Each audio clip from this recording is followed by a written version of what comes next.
सुमनसवन्दित सुन्दरि माधवि चन्द्र सहोदरि हेममयि मुनिगणवन्दित मोक्षप्रदायिनि मञ्जुळभाषिणि वेदनुते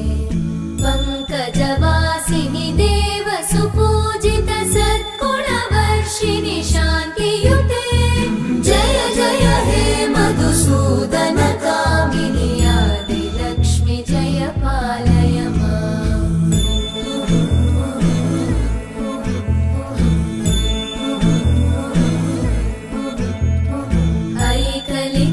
ऐकलिकल्मषनाशिनि कामिनि वैदिकरूपिणि वेदमये